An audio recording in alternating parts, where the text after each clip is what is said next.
Man, what's up, everybody? If there's something that I like about life, it's how much good music is out there. I find new music every single day that I just like for a completely different reason. Today is an especially special day. I don't know what thing we're set up on here, so I don't know how to work my own programs. So, Aaron's here, and also Hey. we have an extra special guest. Bree is back with us once again. And of course, StreamYard's going to put her on the bottom, even though she joined third. It doesn't make any sense. But, hi, Bree. How's it going? Hi, am I in the captain's chair? Sure. Yeah, I think you are the You're you're captain.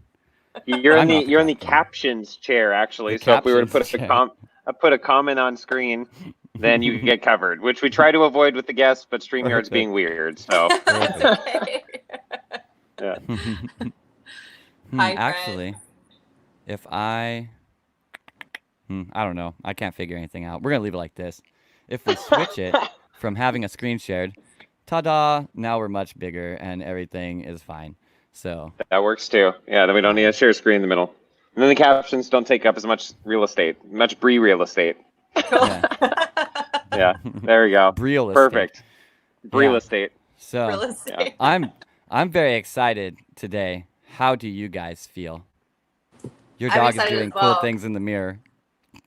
Yeah, Oh yeah, that's that's cool. my puppy. I had a friend stay with me for the last week, and so I just set up my massage table because it's so comfortable. Everyone falls asleep when I give them massages, and so I just like put it in the corner so we see a mix of the slumber party leftover stuff Mm, and my dog. well, Awesome.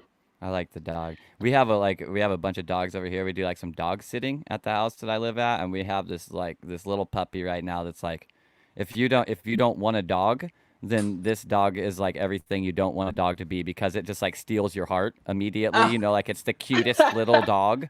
You're just like, oh, but I love you now, and I want to make the world a better place for you. You Yep. know, like even if you don't like dogs, that's how you feel about the world after you see a dog Yeah. like this. I love that. Yeah, dogs will do that, man. And how long have you had your dog, Bree? I got her in December of 2018. So she'll Oh, be it's not two not too in long. no.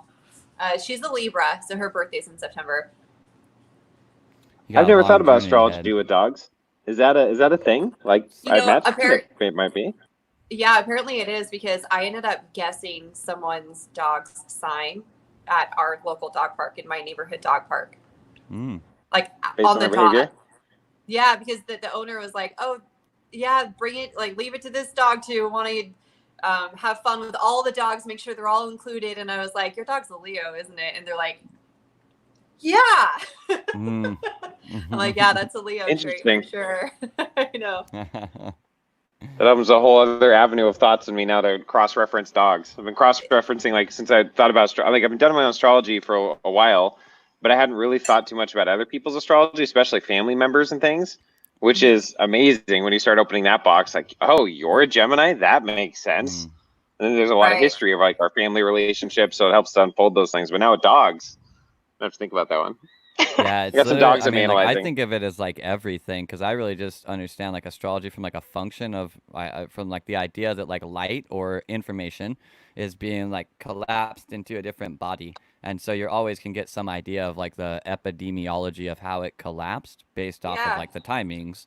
So it doesn't, Yeah. it could be a blade of grass if you really wanted to do it. Just like, why the fuck would you run a natal chart on a blade of grass, Now, here's an Like interesting maybe just question to for see. astrology. In Okay. astrology, and because with pets, they usually come in litters, right? Usually there's multiple in one. So, like, how would or identical twins, for example, how would you read their charts differently, I or mean, would you? I don't really think that I would. I would just overlay their psychology with the dynamics of Yeah, for being sure. raised in a group and Hmm. their positioning in that group and pecking orders and stuff like this is going to determine different psychologies.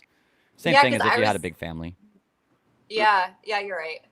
I was gonna say I was born in the same hospital as a bunch of people on that day, but we come from different parents. But you're talking about twins born of the same parents. The Yeah, litter. and I mean, people born at Yeah. the same time as you. I'm lucky to have a person in my life that's born just like strikingly in the same situation as me. And the amount that we are similar is just really actually quite ridiculous. Mm. Like we don't physically look the same at all because we're genetically different. But in terms of like our ideologies, how our worldviews, where we've gone with our lives, stuff like that, like we're fucking spitting images of it, one another. Like Oh, she's that's definitely my twin, oh, that's rad. I love that. So How would that, is that just the environmental upbringing that would change your astrological layout? I mean, based on your upbringing, can maybe there's more trauma involved there, so you don't pursue your paths? Or, I mean, the astrology is kind of outside of that some think dynamic of it until you like start a taking house, control of your own man. Like destiny. what you experience in your life is like the materials you take to build the house. Your astrology is the foundation upon which you build the house. And everybody, like, it's Huh. not like sturdy or unsturdy. It's just that, like, if you build your house on a hill, you leverage that in different ways than if you build it on completely flat ground or if you built it on stilts or like whatever, right? Like the Huh. foundationing of the house determines how you build, but you could build with bricks or with sticks or whatever still. And like that's your overlay of your own experiences, how you've interpolated them, the tools you've built, how you use them. But the foundation is your astrology. I like that explanation. Interesting. Yeah. Yeah. I wouldn't even need to add on to that. Normally, I really love adding my 2 cents, but that was good.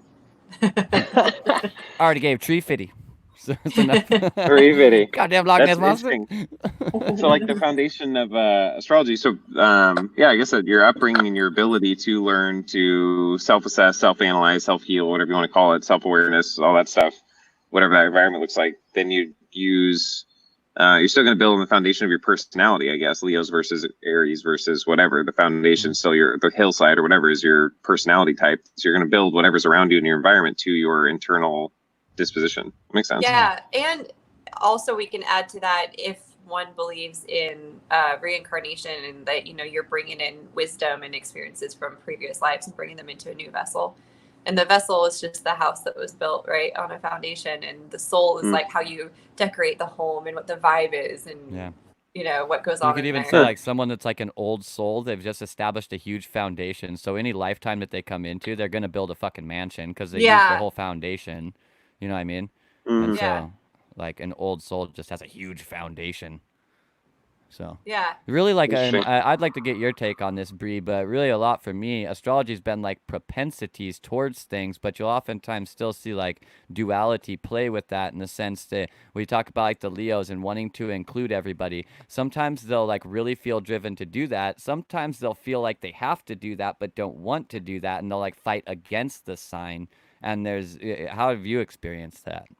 Oh, for sure. I've experienced that with all signs. Um, it's more of like a great resistance to the characteristic, or a go with the flow of the characteristic. Because when I talk to people about, oh, you're a Leo, you're probably like very a social butterfly and you love everyone and center of attention and stuff, and they're like, no, like I'm the complete opposite. It's like, oh, that makes sense then, because if you're not like full on something, you're probably Mm-hmm. full on the opposite. Yeah, Mm. it's like a concept that you're basically revolving around, but that doesn't really determine which side of it you're going to be on, or even to Yeah. what magnitude, really. You Mm. know, like Geminis have a tendency to talk with their hands. They've said for the longest time in astrology, and like Geminis almost always will do some level of explaining with it. But as long as their hands are occupied, then they don't use it to do this, and some of them don't do it as much as other ones do it, and some of them are just fucking all over the place the whole time that you talk to them, you know. Have you But noticed how I talk? Like, have you noticed my mannerisms when I talk? Well, now that like you pointed out, yeah, I mean, I've noticed I kind of like constantly scan this stuff all the time, but it's not really Yeah, to like generate a repository of information as much as it is to like be coherent with the current space as totally. so much, I was just curious because I have a lot of Gemini placements in Yeah, my chart. I'm like more Gemini than I am Taurus, and I'm a sure. Taurus sun sign. And I talk with my hands like all the time. I'm a Gemini Mercury. Yeah, I got my hands down here playing with a Okay. chord, so I Are got a you lot of Gemini Gemini sun? placement. Yeah, I'm Gemini's sun and Oh, Gemini okay. ruling, Got it. so Cool. I've always been pretty strong to the Gemini stuff. Like kind of my life right now is very much so like what I would normally when we look at like astrology we make it very like human and we go like, oh, Gemini's are two-faced sometimes, right?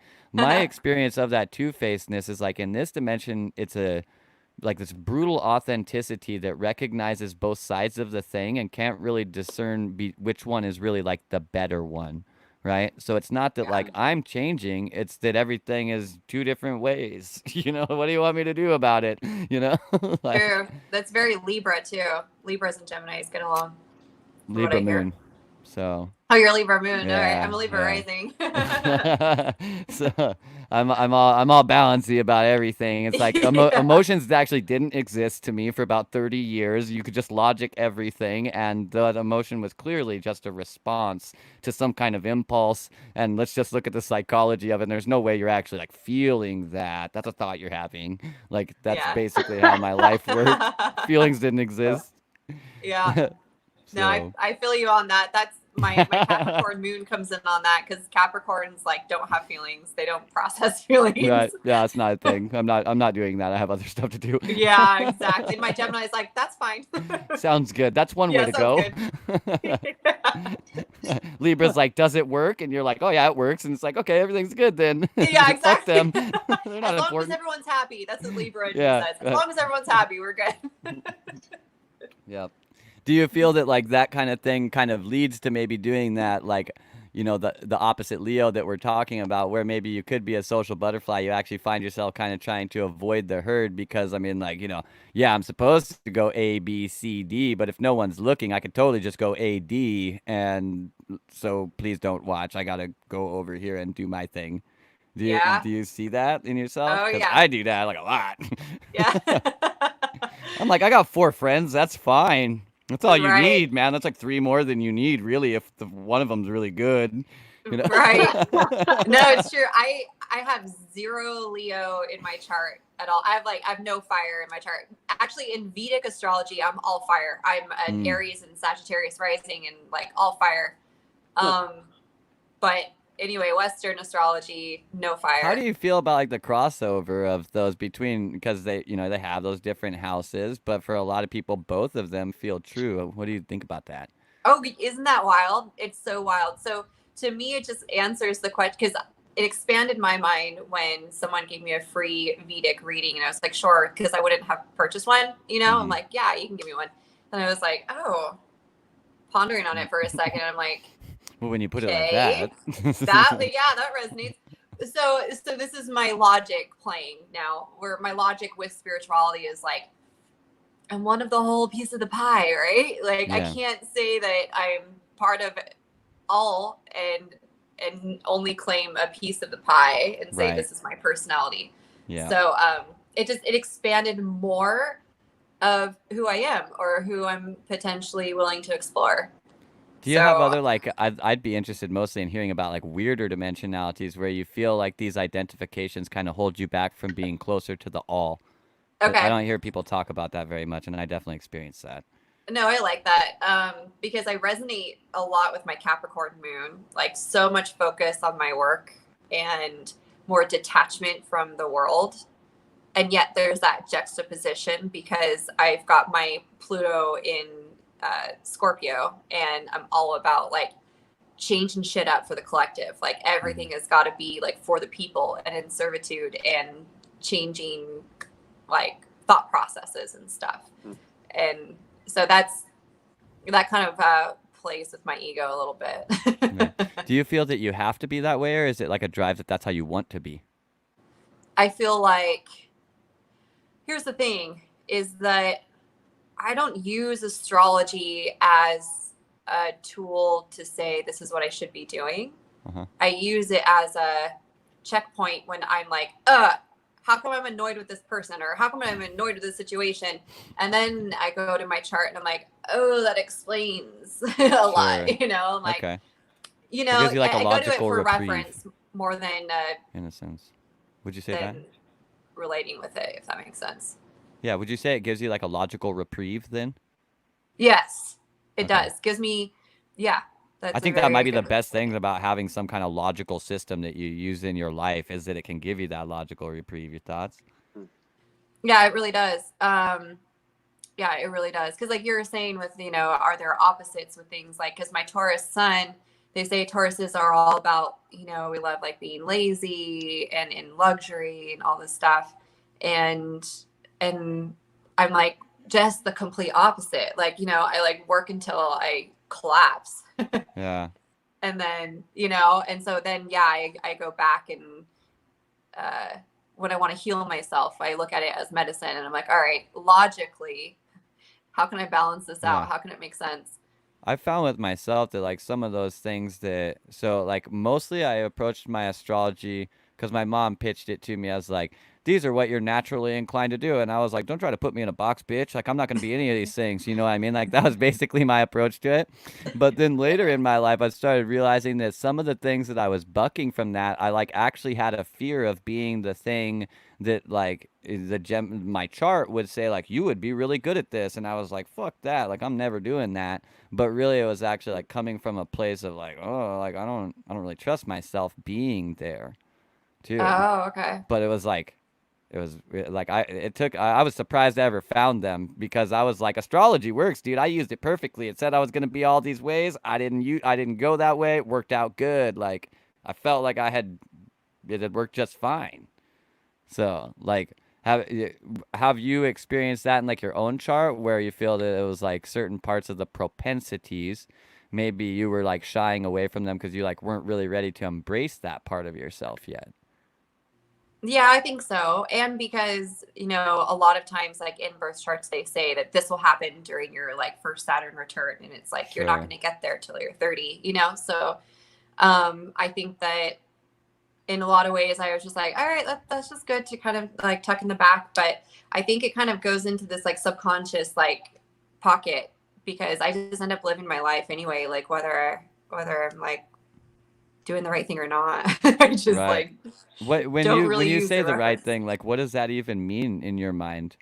Well, Like I guess I'm saying in context with what it says in my chart of like my characteristics, the okay. things that I should be doing for a vocation or what I should be doing for Right. spirituality, you know, that Yeah. would be quote unquote the right I'm not thing. the hugest fan of astrology for that stuff myself. It feels very boxy. Like you should Yeah, be this because this is over here, and I'm like, I don't Yeah, same. know. And this then, this this placement means you're going to be this type of light worker. Yay! yeah, Yeah. yeah, but then, you know, I'm just like, all right, like that was cool. I just read that, you know, no big deal. Not really sure if I resonate or I resist it. And then I just go about living my life. And then I stumble upon like a new passion that I'm doing this thing and it happens to fit in somewhat of a Mm. description of in my chart. And I'm just like, damn it, they got me. Damn it, I did it anyways. Got myself. Yeah, it's like I'm not unique, but like, you know, our life is an art form. So it's like even if like in astrology it says that like in your how you speak is going to be artistic and it's like I'm not a singer, like it doesn't resonate, Mhm. you know. And then you like realize that whatever you do like kundalini yoga or something, you like get into something that actually falls into that arena and it's like all right, fine. Yeah. You do Instagram videos and create a following and speak your truth. You Yeah, or call yourself that, Bree yeah. Divine, and that's how it works out. Yeah. Yeah. Yeah, so that right Where do you think? stories. Okay, so where do you think? I mean, maybe this is like obviously this is individual to every person, but then maybe on a cultural level, there's some level of we can where it's not needing astrology to understand ourselves because of our life experiences and because we learn to trust ourselves and our body and follow our joy or whatever that means. I mean, the nuances within that you just actually follow the path in a holistic, fulfilling way without needing outside symbol sets to guide you, Yeah, besides your local family or stories. I mean, like, I don't know if yeah. I'm When do trying to you form a question out of that, but yeah, when do I you said like when when do do you you think that happens, or like what needs to happen in order for that to happen? yeah, conceptually, I guess for as a culture, but I guess individually too, like to a point where we no longer use our charts to hardly reference them because we've learned to follow whatever it is our actual hearts instead of our chart or Yeah. whatever, you know. Right. Yeah. Just as a thought. Yeah, Bree, what do we need to do to What follow Yeah, do our we Bree, need to tell heart? us. do? Okay. For me, it's like just get wild. Like if I'm just doing something wild, I have no interest in reading a chart. And if I'm doing something wild, I'm probably fulfilling what my chart says. You know, if Mm. I'm sitting around and wondering what my life purpose is and I'm kind of feeling stuck or like I want inspiration, then I'm probably more inclined to read a chart and then be like, "Oh, there are some answers in here, but I'm not doing that shit because that's too wild. Like that's like so out of my box. Like I'm not okay with that." You know what I mean? So it's like Yeah. it's an either or situation for me. And if I'm like tearing it up, just being so out there, I'm probably fulfilling my chart without realizing it. Yeah, I find that too. It's almost like Yeah, a flow state that's like not Yeah. in the moment, but in like your life, where I just like keep yeah. doing like the next thing that pops up, and then if I look back on it sometime and analyze, I'm like, oh shit, that stuff was actually like pretty efficiently sculpted there. Like, how the fuck did that Yeah. happen? Yeah. Yep. I think when we Exactly. touched on that idea of the logical reprieve, when we get like our, and I think this is a default mode network thing personally, that like we have a part of our mind that is satiated by having some type of logic that says this is why this thing is this way. And we do a lot of weird things to fill that void. Sometimes we just like assume something and put data there. Sometimes we research random things. Sometimes we're just guided to it or whatever. But the need of the mind to be have that reprieve in a format of logic. As long as we have that, people will have interest in like using some type of structured, consistent divination formula that could be charted, Hmm. because it helps us. Like, it Hmm. makes you feel good. You're like, fuck, why is my life like this? And then you like look at this thing and you're like, fuck, that's exactly why my life is like this. I know what I need to do. Shit. And like that's all you Yeah. really look at the end of the day, you're looking for results. And the result is I move forward into the next moment feeling more confident about it. Thus, my movement is better. So where I came from and where I'm going is probably going to be better. You know, that's like on a very simple level. That's reason enough to do it right there. If it can make the now better or make you feel better So about the now. would you say astrology is only a logical reprieve then? Astrological. Well, I Ooh. guess yeah, no shit, huh? I Etymology don't think for the that. win. It's got nothing to do with what I think, boys. I don't have Yeah, thoughts on this. well That's just done. what the word says. Dude, You know. you just passed off that assist to the dictionary and Yeah. it dunked the ball. Check Good with job. Well done. Merriam-Webster. I feel honored that I was able to witness that. It was so smooth. It was like a swoosh.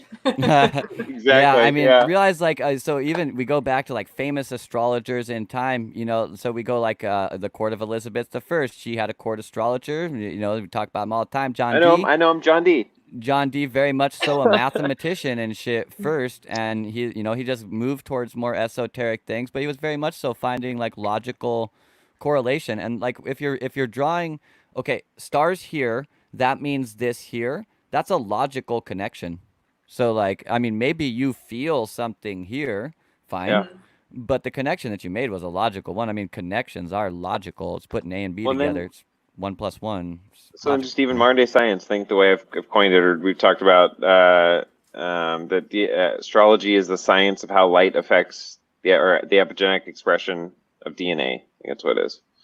Um, And so I get like there's literally a connection of how the light affects our DNA. So it's like provable now, at least conceptually. I'm not saying Sure. they've done those studies specifically, but certainly conceptually on a logically reprieving level for a Yeah. modern culture, a modern society. It massively satiated me when I found the science to connect things I already knew intuitively, or at Yeah. least enough science to jump the gap in a convincing way that most people, except my brother, don't get really upset with me for skipping the gap. I feel like where the feelings really should come in is like you try out the logical system, see if it makes you feel better, or see if it I'm not it making you feel better, engaging or consuming that kind of energy. If that brings you to a space or allows you to facilitate a space where you feel better, then maybe it's good for you. And if it doesn't, Yeah. then maybe it's a fucking waste of time. You know? Yeah. So like you don't have to resonate with every story, but if you don't even give yourself a chance to like check out the story, well, you just Yeah, don't even know. You know what I mean? You're probably just standoffish. You know. Yeah. yeah. So, It's well, dude, I've used so many systems and they're all sweet, but like some of them don't even like agree with one another. It's not important, really. right. Yeah, that's what it does inside of you. Yeah. It's all about results, anyways. The vehicle Mhm. does not matter, and I think like we put a lot of weight on the here. Put on your tinfoil spiritual hat, boys. I think we care about the vehicle because we are still super attached to our human life, and we don't understand the continuity of ourselves. So we think vehicles are important. Vehicles don't actually mean shit, in Yeah. my opinion, and that means that your human life does not actually mean shit. It's what you accomplish basically as an energy, as a thought form, continuing to move forward through what you're perceiving as time is what really actually like matters. And there's many different ways to accomplish that. We identify with vehicles, thus we also give reverence to vehicles, but the vehicle is really not that important. Like where it helps you move to from where you are right now, if that feels in the direction that you're trying to go, sounds like a good vehicle to me, you know. Right. So yeah. Okay, so on the same note, I can agree with that conceptually in a lot of applications. But on a practical application, beyond just like working out or eating healthy or doing things, but doing different fasts, doing different diets, finding ways to fine tune the vehicle I happen to be in. So finding value in that. And then Sure. it also like needs to be loved and affirmed and all this other shit that only I can do to myself or choose to do, or like all these other things. Like on a micro or macrocosm, zooming in on that dynamic, I feel like there's more of an attachment in a sense, Yeah. but like also detachment, because I get the other dynamic too. Like if it's over tomorrow, it's over tomorrow. Like This it's is fine. easy to explain metaphorically. Really. Like, you want to go to the other side of the country, or you want to go down to Nevada or whatever to see Bree, right?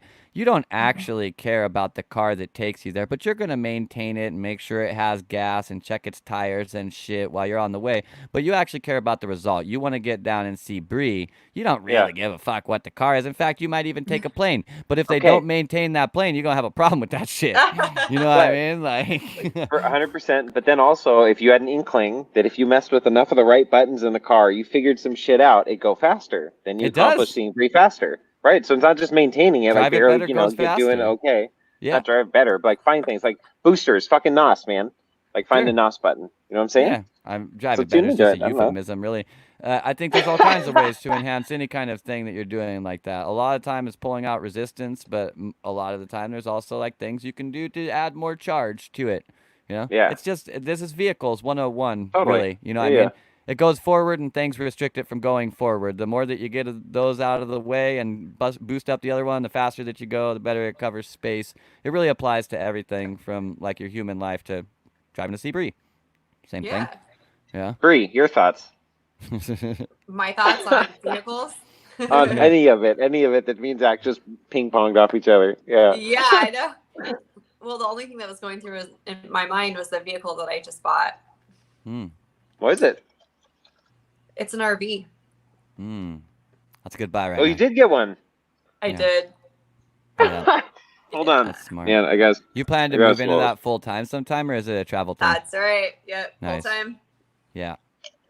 Don't blame me on that one. I stay in an RV right now. I love it. Love it. Yeah. She thought she could do it in an SUV. She was all gung ho. And what did it take, like 1 night or 2 nights in your SUV, like when you went Shasta?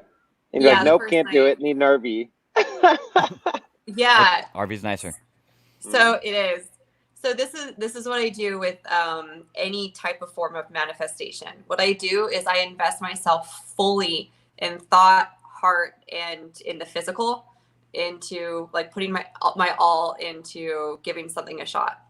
And whatever is not perfect, then I completely sit with it, and I'm just like, this is not good enough, and I allow myself to get upset and frustrated, and then I say in that space of frustration, because the cool thing is that I knew going into it that it would be an experience, so I could manifest something more, because I never had any intention to like live out of my car, but like it was a experiment. It was an experiment. So while I was like in that frustration, I felt myself like visualizing what could be better, like what is like a best, because I'm sitting in a worst case scenario right now. What would be the best case scenario? And so I did that, and until this vehicle couldn't take it anymore. Like after 5 nights of no sleep, I was jogging up in Shasta. I was just like, I don't know why I'm jogging, because I don't have any energy, but I'm doing it. I don't know why I'm jogging. I don't know why. I wish I had a bad habit like that. It'd be nice. I just love running, but I just got some clarity. I'm going to get some clarity. And it came to me. I was like, I'm not going to, I have visualized what I wanted to have, and it's not going to magically appear to me on Mount Shasta. Right. And so the download I got was like, what are you still doing here? Yeah, what are you waiting for? Yeah. What are you waiting for? You got what you came here for. Yeah. And so I just like, I booked it back home, and I was like, all right, cool. That was my manifesting experience. And then I got a really awesome tarot reading from a friend, Astral Pharaoh. She's on Instagram. Her name is Farah. She gave me some insights on what I could do. And what she does is she like allows you to like give yourself certain options. Then she pulls some cards, and then these cards show you what these potential outcomes could look like. And I'm like, oh, this is so rad. So one of the best outcomes that showed up was get something that could be a project for me. Like buy something cash, own it, and then like fix it up. And so that resonated. I went on Facebook like a couple days later. I typed in what I was looking for. The first listing that popped up, I called them, and the guy was so nice. He said, "Do you require masks if I come to your lot?" And he goes, "No." He was like, "We just think all that is just silly anyway." He was like this oldish guy, and I'm like, cool. Right on. So I show up, but That's it. Right on. Yeah. So I show up, and it's the right price. I talk them down. We negotiate, and got myself my crib. That's awesome. So you say like you gotta fix it up, but you got it from a lot. Like, what do you have to do to it? Yeah, so I'm just gonna personalize it. I mean, they have a microwave in there, and like, hello, like that thing's gotta go. Yeah, don't need that. Like the way you think. I don't even. Oh, good. I can radiate myself in here. Just what I always wanted. Exactly. Yeah. Like, so I got to fix up like the top cab. Like, there's some water damage on the sleeper loft that's over the cab. So I'm gonna fix that up. Redo the floors, redo the ceiling. Like, there are some unfinished things in there, but it has everything that I need, and it's all repainted. Everything is white, so it's not like this like, basic looking RV, which is fine, but it's less work for me. Cool. Yeah. That's awesome. So, Do you have a it's time like that you're like 6. shooting for to like Wow. be living Cool. in that? Yeah. I'm gonna work on probably for the next month, be out of my apartment maybe by September 1st, and so between now and then I've got all this time. I've got friends who are construction workers and interior home designers that are gonna help me out. So Nice. So you're hoping to get into it like in the basically the beginning of the fall? Yeah. That's kind of good anyways, because you're already like south, so you can just kind of like stay closer to Las Vegas at first, hitting up like Sedona, there's so many cool places down there. Cool. Yeah, that's perfect. Sweet. Yeah, and there are RV options. Have you heard of the RV lots where you can stay for free on farms? So there are a bunch of farms that sign up as hosts on this membership site, and you look them up. You can stay there for free. The only thing you have to buy is if you want to buy produce, like pick their farm. Oh wow, okay, that's an interesting model, but I see where they're getting extra money out of it. Yeah. Nice. Yeah. Shit, those are good people to support anyways. Like, I mean, they're growing this food trying to get it to fucking people, and they have no way to get it to people. They're like, fuck, maybe the people will come to us. Yeah. You can stay here for free, just buy our fucking food. Shit. Yeah. Cool. Exactly. So I had not heard of that. That sounds like a pretty sweet deal, actually. yeah, I'll send it over to you. It's only like they're offering a discount. It was normally $74 for the year or something like that, and I just used a coupon for 20% off, and then you just look it up, show up. They don't allow sprinters though, so people who are listening to this, I guess RVs and sprinters are not in the same clan. So no sprinters, buddy. Take your dirt bag ass over to the climbing crag. That's where you belong in your sprinter van. Yeah, dirty dirt bag climber. What are sprinters like minis or something? They're like they're not considered RVs. Is that what you're saying? Is that a thing? It's like a delivery truck. Like, the delivery vans you see around a lot now. Yeah. That like it's a van, but it's really big. That's usually a sprinter. Oh, I just didn't know like it was the thing that they get shit for being not really, because there's a thing like in boating, right? There's boats that aren't real boats. Well, because they're and actually shit, like delivery trucks, but people build them out inside and live out of them. Yeah. So okay. It used to be like the dirtbag dream for the dirtbag climber was like you get a sprinter van and you got all the room you need and nothing extra. And I'm a climber, so I want it super efficient and Oh, but, yeah, all right. I know what you're talking about. Yeah. I mean, probably because of that, it probably attracts some people who are not the same people who roll up in $1 million bus. I'll tell you that much. Yeah, no doubt. So that's fucking guaranteed. This is definitely not the same people. That's funny because my parents have my stepdad's always been to boating. It's why he got into boilers. He was doing the boilers on the Virginia 5 steamboat like as a kid. So then started his own boiler business 40 years ago. That's what I've worked for 13 years. And anyway, he's always been into boats. So when we first knew him, we had like a 20-foot. He had like a 20-foot speedboat. It's like 20 years ago, and it just kept getting bigger until you get on a boat with like staterooms, bathrooms. You're like, holy shit, man! Like, oh, this is a boat. Like this is a boat. Bigger. You know, like this is a boat, man. Yeah, And it just is. You're like once you experience it, you're like, fuck, man, ruined standards ruined. It's like I've experienced it. You know, it's like it doesn't matter. It doesn't matter if you ever have it again, but like it's nice to experience those things. It's cool. For anyone asking in chat, that is a sprinter. That's a sprinter. Yeah. All right, now we know, and knowing Gotcha. is half the battle. Yeah, that's what I thought. That just confirms a lot of shit. All right, good to know. Yeah. So You you're know, going and, full time. Yeah, full time, and I've been looking into this for about 2 years. When I left my relationship that like just went south, I was like, I'm gonna sell everything. I'm gonna like live in a van or whatever. But Be living in a van down by the river. Yeah, I know. It doesn't sound that bad. Like, right? Story, Yeah, Chris it's a Farley story had none of our something. parents want to tell about us. yeah, But like, yeah, Amazon where are they delivery at van. nowadays? Oh, you know, they're in their mid-30s, living in a van down by the river. They're doing good though.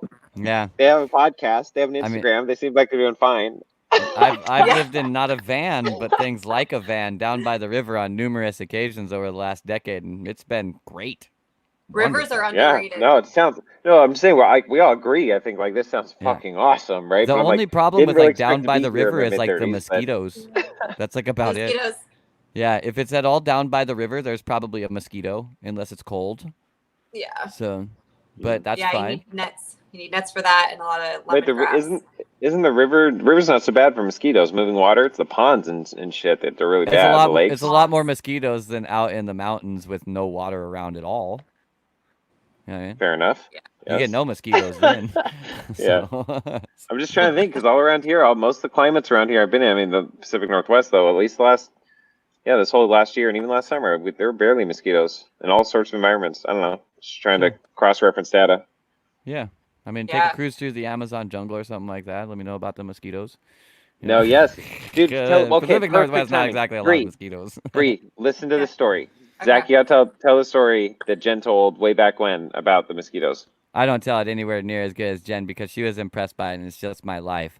But so we were. Slow it down and what was going through your head. Like, how did you, process more or explain more of it? I Bree guess I can wants to explain know. it from angles from where she doesn't talk Yeah. about it. So I had shown up in Pucallpa, Peru. I was going down there to do ayahuasca and hang out to shipboat people and shit. And we like showed up at this place and there was like the most fucking mosquitoes that you've ever seen. Where we were like just first standing with like a group of us. I mean, literally, like it was ridiculous.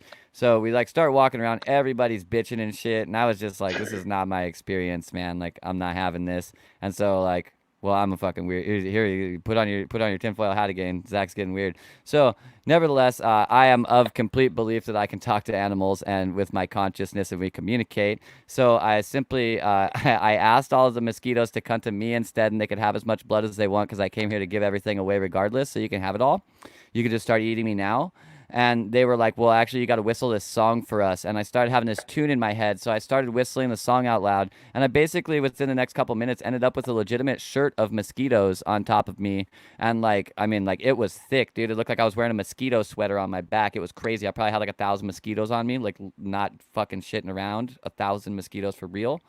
And like, everybody's like, what the fuck, Zach? You got, fucking, it was like at the time, there was like Zika virus or something. Everybody's like, oh my God, you're going to get Zika virus. I was like, not my reality. The virus doesn't even exist in my reality. It's just some signs that people carry. It's got nothing to do with anything. So nevertheless, yeah, I mean, so I just whistled a lot and made the mosquitoes come to me because that's what they wanted. And then they wanted to eat stuff. And so I gave them something to eat that wasn't going to fucking kill them and shit. And we had a little agreement. They all came to me and everybody stopped bitching. And yeah, that's Let me basically just the say, story. this is the story I've been waiting for since like episode, I don't know, somewhere in the first few episodes we ever did. When Jen told the story, I want to know that story from inside Zach's head. And you did it, man. That is beautiful. That's what I wanted to hear. And you're not crazy. Like that connection. There's all sorts of shit. Like no one's ever even known that I have interactions with, and all of us do. I think there's only so much we share because they feel like are normal, I guess.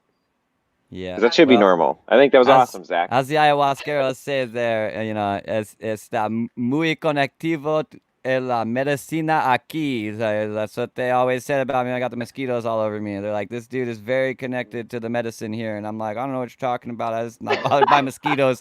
I've gone fishing a lot. Like, I'm good, just Yeah. so.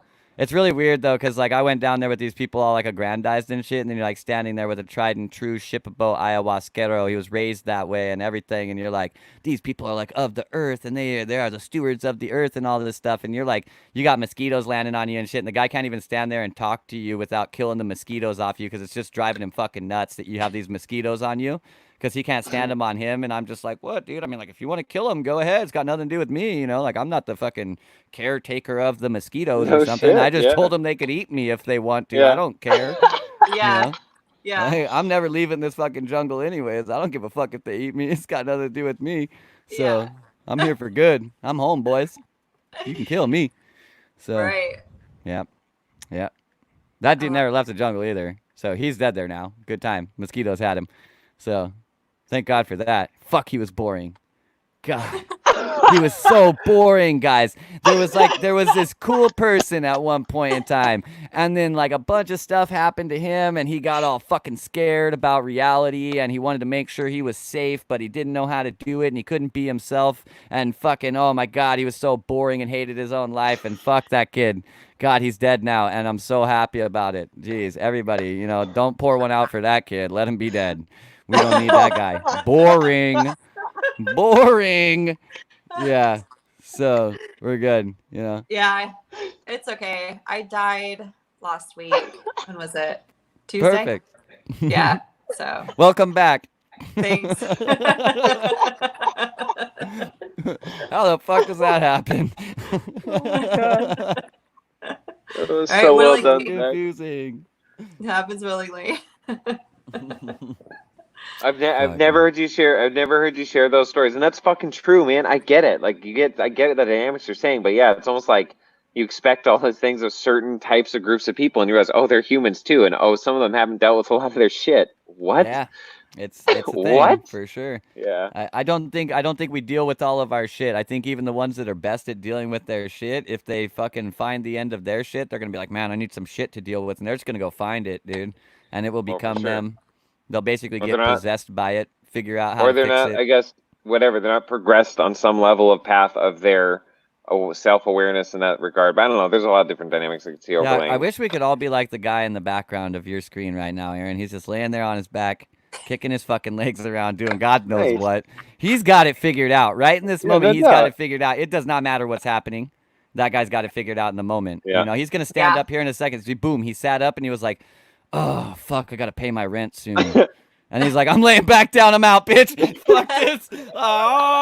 Oh! Yes. Like, fuck, dude. That's what you're supposed to be doing with your life, man. If that's like reading an astrological chart or something, then more power to you. That can be super fun too and engaging. But like, Yeah. fuck, dude, just have a fucking good time, man. It's a playground. Yeah. Y'all are taking it all super seriously and shit. And then we're getting into situations where we got to whip that ass and kickball.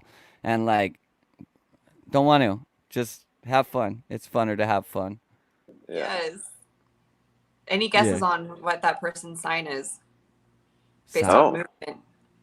He Huh? has a sign. Oh, his sign. Oh, he's very Pisces. expressive. Pisces, you think? What is he I- doing? It's kind of a shot in the dark. I don't know it the way you guys know it. Is this an exercise? I'm thinking fluid motion. It's funny. I do my own like weird stretches and stuff out in public, but they're not with my legs only. Okay. Did I dig it, dude? It's awesome, man. It's cool. I love it. Like, yeah, I'm trying to. he has think no why- idea he's feeling being why he's recorded doing and it. live streamed to YouTube No, he has while no he does idea. it. But that's I'll tell you, all we need is a dog to squat and take a shit, man. Then that would be a thing, All right. because that becomes a thing. And the lock and leg dog. I love this. Somebody said he's not a Virgo or he'd be at home. Yeah, those True. earth signs are homebodies True.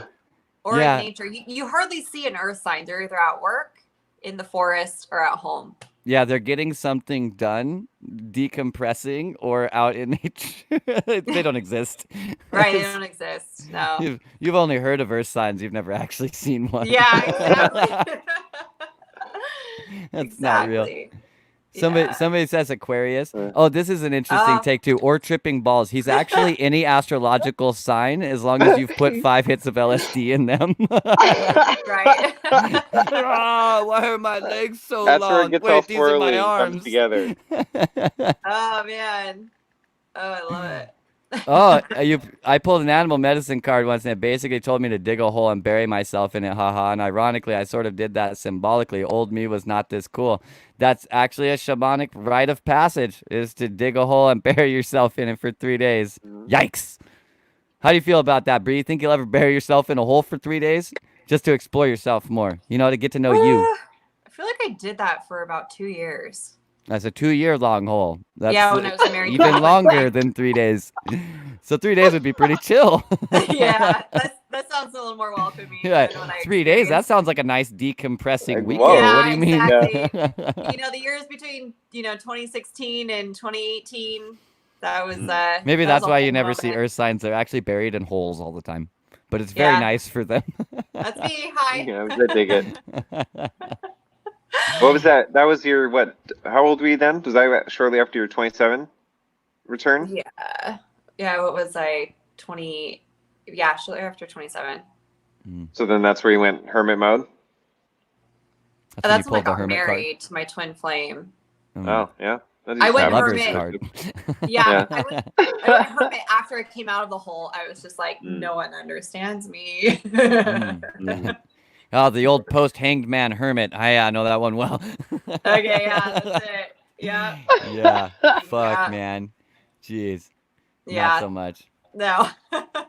Hermit time's over, boys. Like we've hermited enough over the last several months, and like really, honestly, I think we've been doing Agree. it for about 4,000 years. So like, come on, let's cut the shit and let's have fun. It's funner to I party. agree.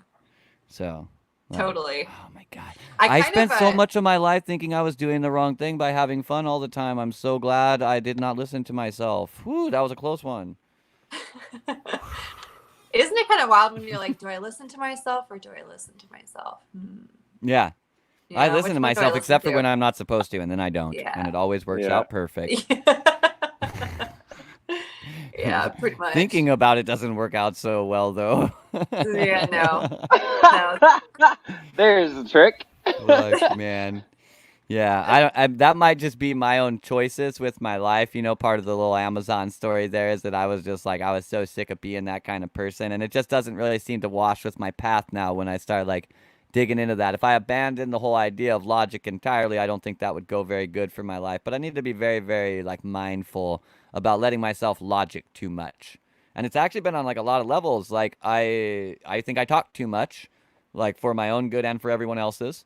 And a lot of that is because I over logic and I'm like, oh, look, there's this connection too, and this connection. And I must tell you about also this connection. And then you need to know about this connection. And if you heard about those 5 things, we might as well talk about this.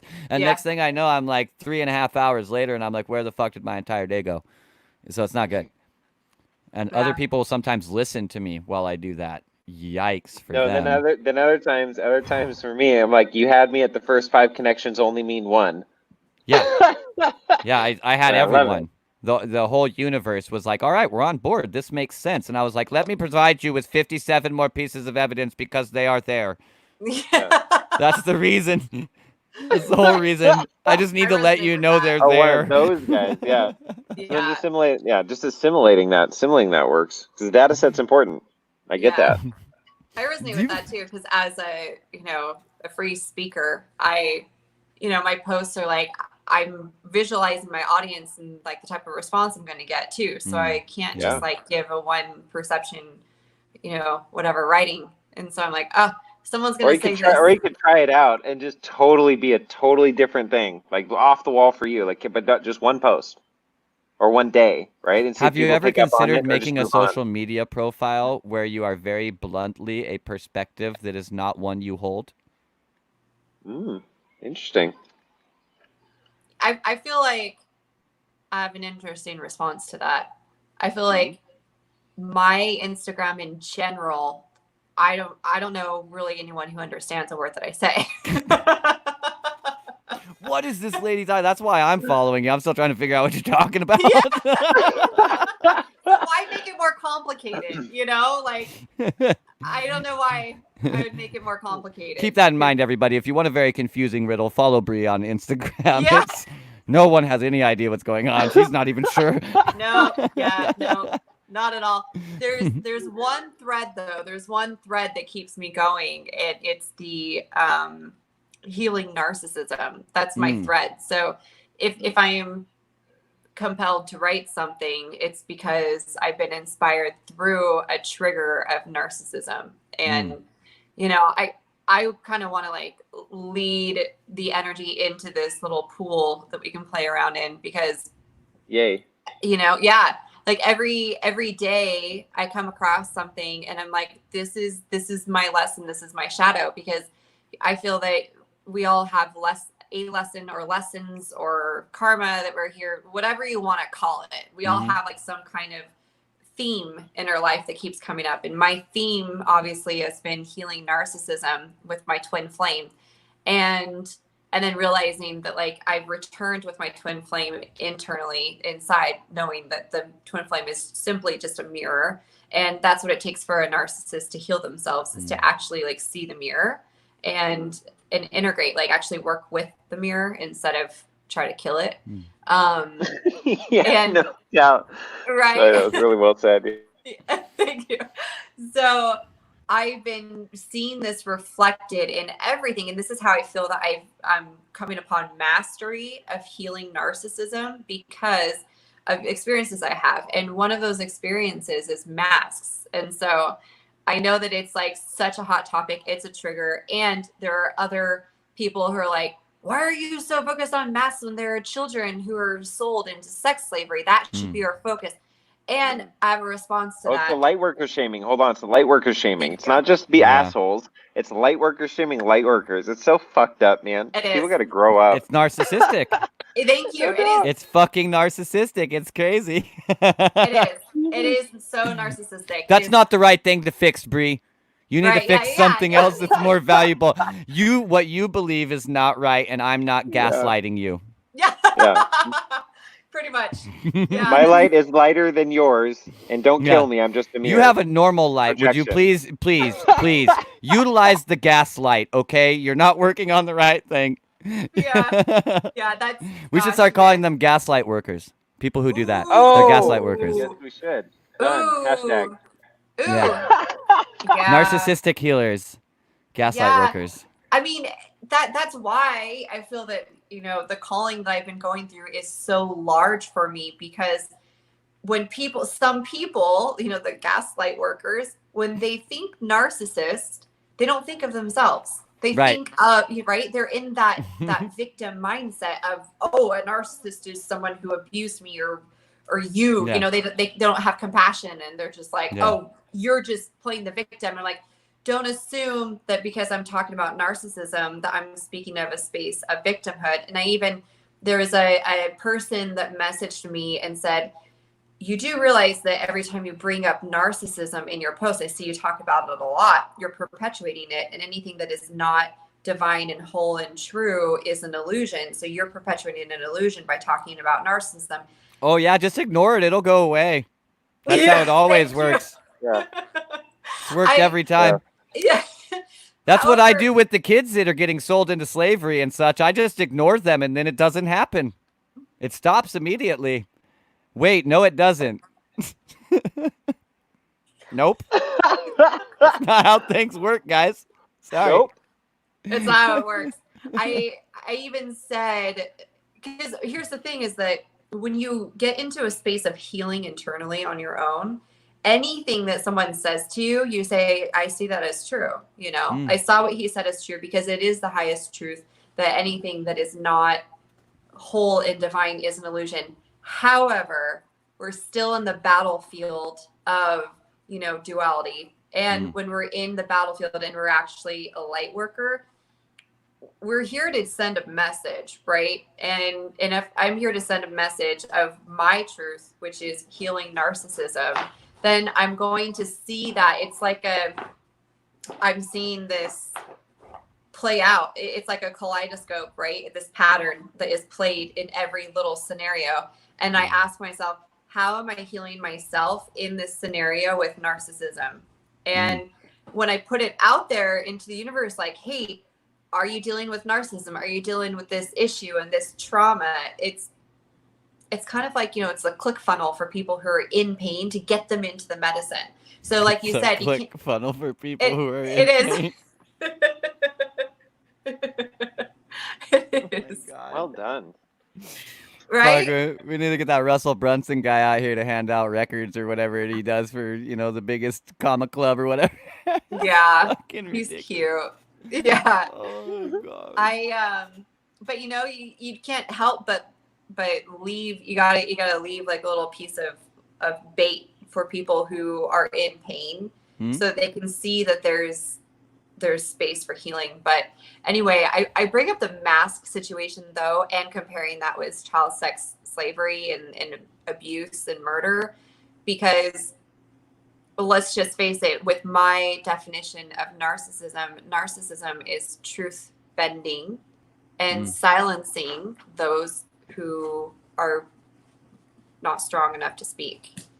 Sure. And so I see that in a correlation of everything. And so when we separate ourselves as light workers and say, oh, the focus should be on the children and not on masks, then we're telling ourselves that it's okay to be silenced or whatever. Some people probably don't believe that it means to be silenced and it means to protect yourself, and that's fine. Everybody's perception is true.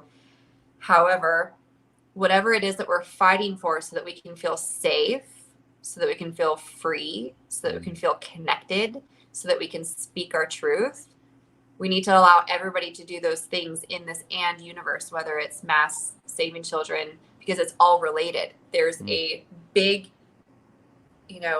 illusion of a monster that has us enslaved, whether it's our children or our right to speak, or in anything. So the narcissist is a truth bender. They tell you, don't look at the children that are disappearing. Don't look at, the adrenochrome. Don't look at this stuff. It's a conspiracy theory. Don't look at, the masks being an issue. You should just do this to protect yourself and protect others. Don't ask questions. It all falls under the same umbrella. And so every day I walk out my front door, every situation that I run into, every post that I see on social media that just seems to be people conflicting each other with truth, we've got to remember that if we're not allowing people to speak our truth, we're not allowing people to fight for what they believe in, then we're on the side of the truth bender or the narcissist. Yeah. I completely agree with that. Like, mandatory mask on your face seems literally just silly to me, but realize in that same vein, mandatory clothes seems kind of silly to me. Honestly, like if you want to be naked, you want to be naked. Like we've all seen it before. Let's chill out. Maybe if we grew up as a culture, we had a little bit like more maturity, but could still be kids about things. I'm not saying let's grow up and all become practical and a bunch of boring shitheads. I already tried that. Doesn't work out. Yeah. And, but if we were a little more mature about this, and it's like, a girl's hot, she wants to take her shirt off, like, big deal. Like, it's not like everybody should. So, and it's the same thing, like, it's forced clothing, right? Like, you have to do this. Like, why? Even if it's a protective thing, you know what I mean? Right. Like no shoes, no shirt, no service. Like, why? Sure. So I mean, no shoes, no shirt, no service. It ain't a very good business model right next to the beach. You don't see places right next to the beach that are like, man, get out of here. You ain't got no shirt on. Because they want to sell fucking pina coladas. They don't give a fuck whether you got a shirt. They're wondering whether you have a wallet. Yeah. You know what I mean? But then suddenly you put the thing in like 100 miles inland and they're like, if you don't wear a shirt in here, you can't spend your money. Right. Like, well, you better hope your market's not competitive because that little exclusionary bullshit doesn't work in a fucking Shark Tank. So as soon as a fucking convenience store moves in across the street, and they're like, fuck it, I don't even care if you wear clothes when you come in here, just spend your money. They're gonna win. They're gonna win. So, it's not for me, man. I'm in California right now, so there's this governor here that's like, man, what a puppet. Wow, buddy. Yikes. Yeah, hey, we have Jay Inslee up here, man. You won't The even let funniest Bennett, thing, you won't and even let Jay them Inslee as together. well. The funniest Yeah. thing about guys at this tier inside of the globalist cabal is that they do everything they're told to. They look like total fucking idiots, and they're not even paid well. Like they're not even respected inside of their own group. There's a little shithead idiot heel that gets put on blast to do all the dumb shit. And like their careers on and off whenever the fuck somebody else feels like it. It's not even a position of power. They're just like they're really literally just like groveling for trying to get up some silly fucking ladder that if they're at that position of it, you ain't never making it, bro. I hope either of them are actually watching this podcast so that they can know that the little stairway that you're walking trying to get up, the little, the different tiers of masonry, you ain't going very far this lifetime, bro. You made it to the peak right there, and you will be held right there, and you likely will not have any retinue that get above that anytime soon. That's just how it works. I'm just telling you about your own little esoteric school. It's all good. But keep trying, by all means. I'm sure they can pay you enough. Yeah, These people have never met the Thank you. universe, Bree. They've never met the universe. They think a human can pay them as much money as they're already being paid. It's so funny. Yeah, it's funny and it's sad. Like it's sad. Oh man, I hold the balance of your sadness by having double happiness about it. I think it's ridiculous. I was sad about it for a really long time, and now I'm just like, I mean, fuck it. Everybody can do what they want. I don't know why people do shit that's stupid, but whatever. You can do whatever you want. I'm cool with it. That's Right. Just get them out of Okay. power and just Yeah, I don't know. I mean, I understand it. You got the proper carrot can lead the right rabbit in any direction, and so when you have a smart marionette, basically, they will know how to lead the rabbits around properly based off of what they want, and if you can do that well, then you get the result for a very efficient expenditure. And in Right. those kinds of cases, they get in a big result for a very efficient expenditure. You can bet your ass on that one. Man, the amount at which they are being utilized insinuates that they're fucking must not cost very much relative to other people in their position. You know what I mean? They're giving it away cheaply. It's funny to me. Don't worry about the globalist cabal people. They already lost. It's over with. They It's they, true. Tell they us more lost about before they started winning, or tell us ever more could have about your even a chance. insights. Tell us about more insights about how it's going to break down. You've already seen that I don't they've know. won. Yeah, or they've insights lost about someone. how it's going to break down. Everybody's going to the same place, ladies and gentlemen. We are a unified consciousness. All roads No, lead to come home. on. And there's only one way to go at the end of the day. Wait. And it oftentimes looks a lot like both ways ending up as the same way. Right? What about the split? Do you believe in a split? I believe that we create divergences in reality all the time. I believe every possibility plays out, every single one. And I believe your ability to manage your progressions through a successive snapshot of looking glass moments determines your ability to create reality. I believe that every other person will believe this as once they've spent as much time studying it as me, because it is like it's a joke. If you think that you don't live in a magic trick, read more books. That's all I gotta tell you.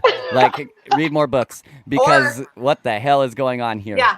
Or start writing one, because it wasn't until I started writing my book that I was like, whoa. Write like, books, read books. It don't matter, man. In write. is out, Yeah, up read is or down. write. Whew. Man, Expand your brain. it's wonderful, everybody. It's actually better than we supposed. That's the message that I bring back from the other side. I don't care about how it falls down. I only care about how it builds up. I don't think about how it falls down. Whatever happened before falls down when whatever happens after transpires. So I don't really care what falls down. I care what builds. And a lot of amazing things are building in a lot of amazing realities. Right. The more focus that you put on those, the more frequently that you will navigate through divergence points towards the reality of your choosing. But realize every single thought that ever happens in your mind is helping you choose which reality you wish to diverge to. And you don't want to think about most of them. It's too much work. I have a question for you, Zach, about that. Because I have been journeying through my own, like I had like the craziest ego death last week, and I'm in a space of less resistance because of it. And I've been compelled to actually rewrite my book. So it's not going to be published anytime soon. Yeah. So it's going to be rewritten. Yeah. And I was as an anecdote, I was at hanging out with my sister the other day, and I was actually reading your introduction because I told you were going to come on the show. I think that was the day we confirmed with you or something, and I was hanging out there. And then I remember you sent me the introduction, and I read to her. I read I think she fell asleep halfway through, or is in the evening. But she said I asked, she said she really liked several parts, and like she stopped and had me repeat, and she said she really liked it. Just so you know. Thank you. That was my that's technically my second book. That one I'm gonna keep because it's more intellectual than storytelling. So I'm glad that was well received. I appreciate that feedback because I'm going to keep that. And my novel, though, like my memoir, I'm thinking about turning it into a novel based on a true story, because the memoir is basically giving light to the past that I don't enjoy. I don't like the past. And Zach, you mentioned the looking glass, and to me, if I understand the looking glass properly, I believe that you can change the past with the looking glass. Is that right? Do whatever the fuck you want. You can do whatever the fuck you want. Okay. You can definitely change the past. No doubt about that. But it's not really it's more of a connectivity thing. It'd be more about taking a different past and connecting it to whatever future you wanted. And when there's the continuity in that and you reside inside of that space, then you become the continuum of the present that creates that future out of that past. So yeah, you don't rewrite the past. There's no reason to rewrite the past. All the pasts were written. Yeah. You just choose the other one, you know? Yeah. And this sounds ridiculous to people because they're like, oh, I can't just believe my parents didn't exist. Actually, you can. And it sounds ridiculous. I get it, but it is a thing that can happen. Sometimes people suffer just a traumatic head wound and get amnesia, have no idea who their parents or kids are or whatever. It's totally a thing that can happen. Yeah. You know, I spent several years of my life toiling with a little technology I like to call purposeful amnesia, where I just meditate myself into forgetting something ever happened. Basically. I've done that and things disappeared. Literally, I forgot about expired tabs. This was in September of this past year, and I forgot about it. And then about a month after it was due, I was like, oh shit, people get warrants for that, you know? And I ended up going online and I couldn't find the citation. And then I ended up meeting a lawyer at work, and I was like, I have something on my conscience. Can you help me? And he looked up my name and everything, and he's like, no, cool. that ticket was never written. Yeah, you most definitely can. I will use a close friend's psychedelic story with this, which I think was just a really good vehicle to bring it. He had a lot of issues in his life with the way that he perceived people who matched this person that he had an interaction with when he was younger. This interaction was not a good one. They ended up getting into a fight. He got beat up and stuff. But then when he was on a psychedelic journey once, this thing, it showed him that situation, but then it showed him that same situation, but this time the guy was dressed up in a clown suit, and his legs were stuck together, so he waddled over, and when he got there, instead of punching him, he shot him in the face with a bunch of water that he squeezed out of a flower. And now this person can't help but think about that story as an overlay to the other story. So even just with having that experience, they've already changed the story. So it's really just a further, exaggeration of that, which can be done through hypnosis, self-hypnosis, all kinds of regressions, psychedelics, meditations. It can happen to you not on human purpose during dreams. There's all kinds of ways that this can end up, and really it's just how it happens. We would not be able to heal ourselves if our perception of our past was not capable of changing. But if our perception of our past is capable of changing, ladies and gentlemen, that means that it could change instantly, literally instantly. So if it and I'm not shaming anyone here. I've worked on myself my whole damn life, and I'm going to the whole rest of it. So I'm not shaming anyone. But all the work that you feel that you need to do it yourself, it could be done in an instant, because it's always going to happen now. It's never going to happen tomorrow. It's never going to happen yesterday. It's always going to happen right now. And then it will become a tomorrow or a yesterday or whatever. But it's always in the now that it happens. So there's always going to be a penultimate moment where you go, I am not troubled by that anymore. And so if you want to be successful, you may want to consider how you can just exploit this system rather than work inside of like what seems to be the very gradual bounds of the system, and realize that like if you feel like jumping from point A to point X, if no one's looking, you can. I have a testimony that I'll share with you. I was debating sharing this, but I'm going to do it because you just said it, because you can change it now.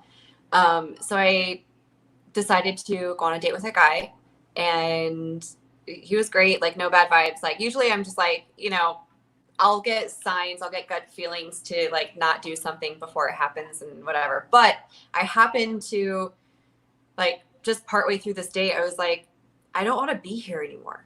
Like, I just like felt that. It was like, I'm not feeling bliss, and I didn't want to do the whole like, well, I'm here, so I'll just waste a couple more hours of my night, and then, you know, whatever. I didn't want to do that, right? So I was like, and so I looked at the clock, and the clock said 9:11 p.m. and I was like, 9:11, and I was like, is this a tower moment? You know, I'm like, 9:11, what the hell? About 10 minutes later, a knock comes to the door, and it's the police, and I was like, 911. It was 911. I had the feeling I didn't want to be here anymore. Saw 911, and then the police showed up, and they asked him who he is by his first name. They're asking his first name. He's like, yeah, that's me. He steps outside, and he comes back in, and he's like, I don't know how they showed up. He's like, this is really weird. He's like, I just moved here. The only people who have my address is my employer.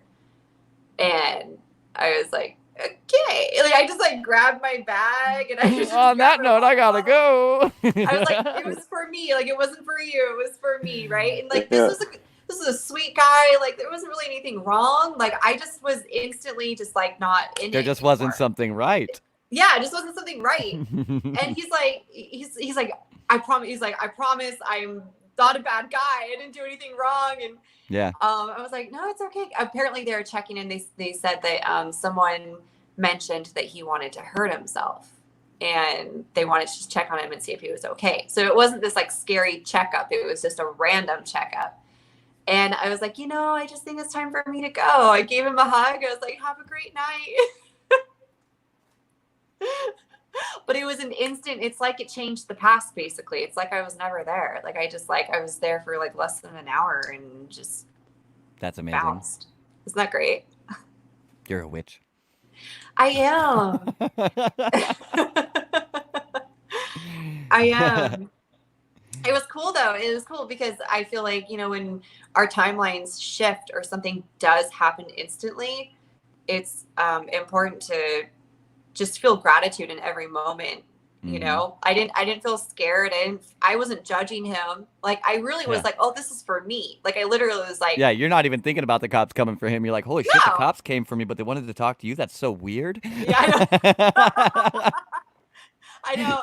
You gotta be really, like, gotta play with the normies, right? You just gotta play with them so they don't like think you don't want them to overthink and just kind of get wrapped up in the minutia of it. I'm just like, don't worry about it. It's all not good. A big deal. It's totally not about that at all. He's gonna think forever that it was about that. He's like, man, I had a chance with that girl, but the fucking cops showed up and shit. And little does he know, you're like, the numbers. Something isn't right. My spider senses police. Ooh, I gotta go. This is about me. Yep. This has nothing to do with him. Has nothing to do with him.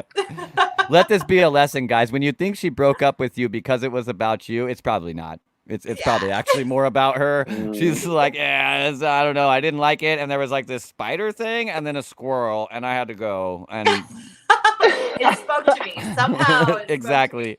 My feelings engaged and it was fucking done. And every guy is like, but that doesn't make any sense. Exactly. That's why you know you found the truth. You've now found the truth of why she left, because it doesn't make any fucking sense. Right. To you. Makes perfect sense to her. Too much sense. She had to go. It made so much sense she had to go. Yeah.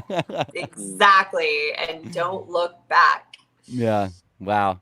All right. Well, this is a perfect time because of the verbiage already. I'm gonna get out of here. It's been super fun talking to you, Bree.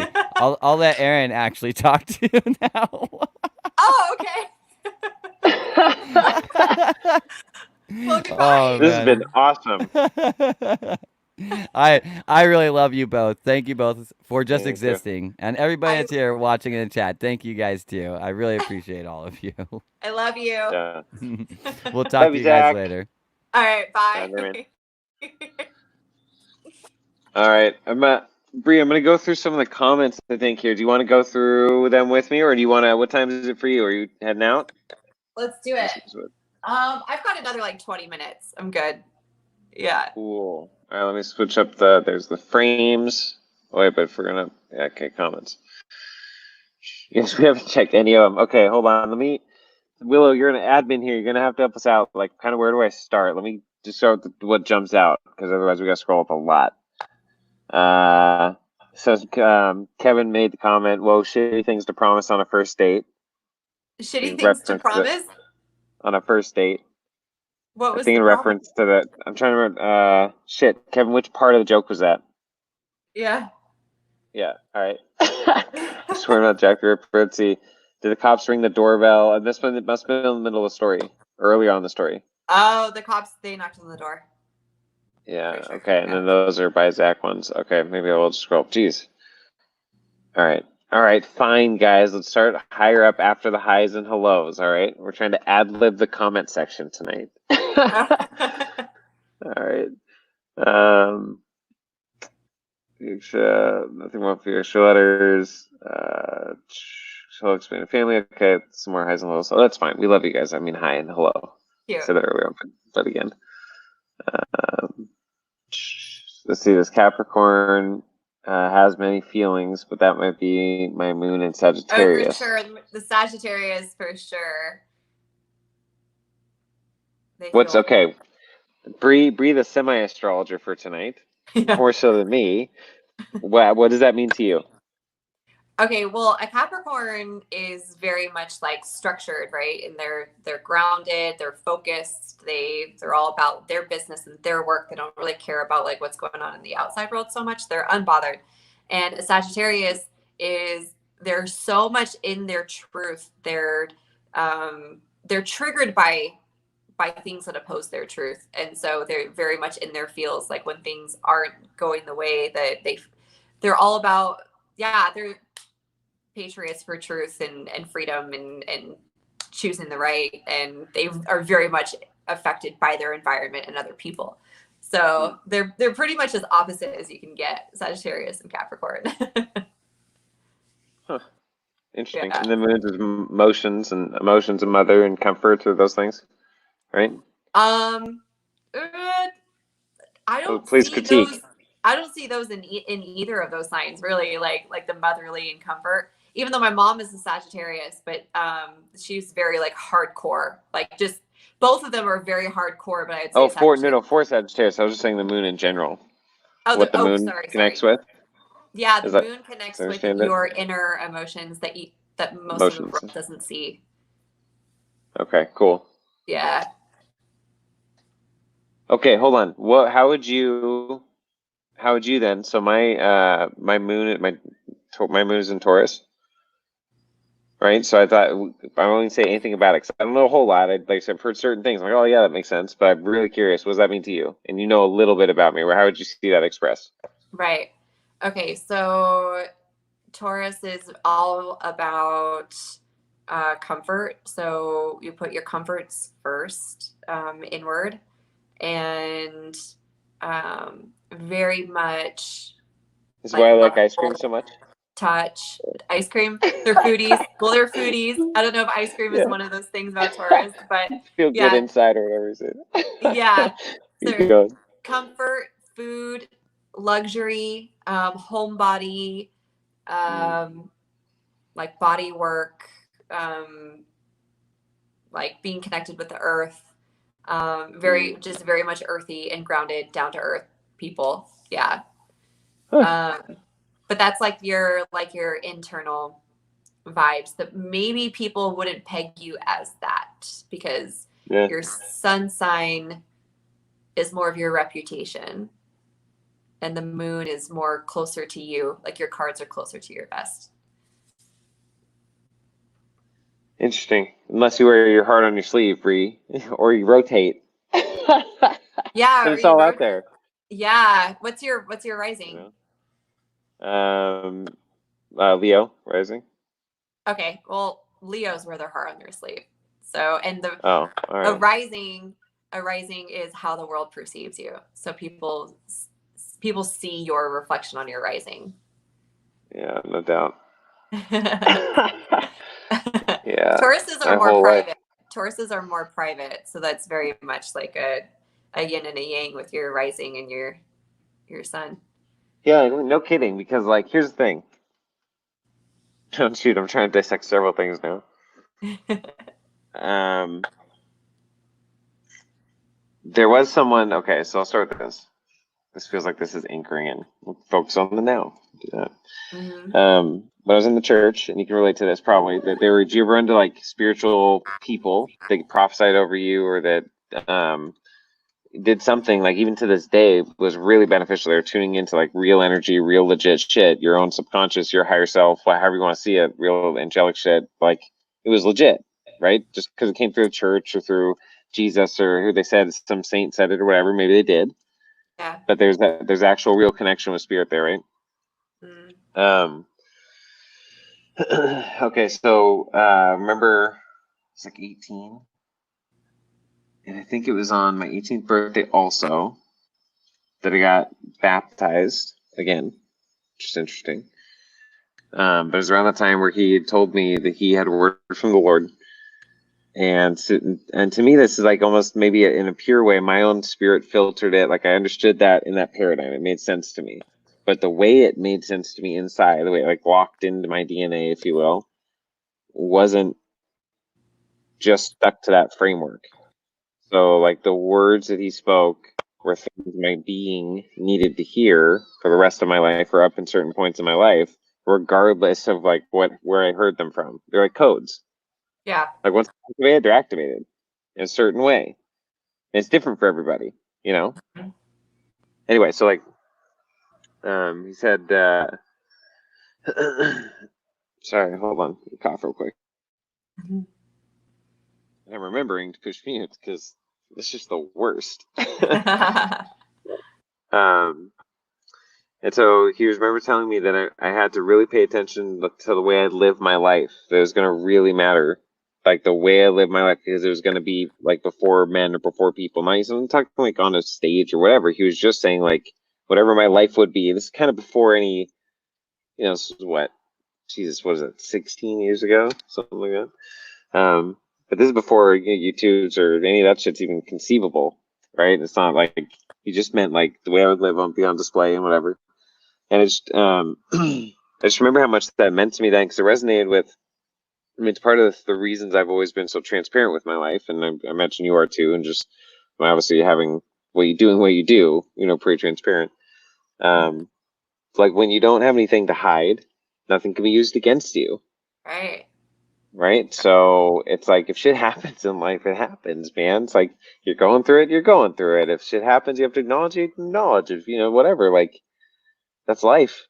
And it's Right. just like it's just it's open to more criticism or some different things for sure, and times me feeling more or less secure about that criticism or whatever, But like,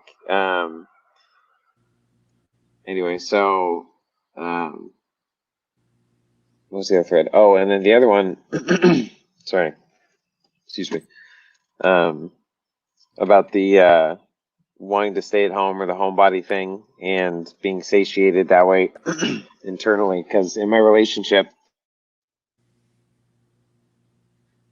In a relationship with my it's hard labeling and structuring with my ex-partner that I can relate to your situation in. I really found a way to be happy in the home, like growing and expanding and find like I was growing, I was healing.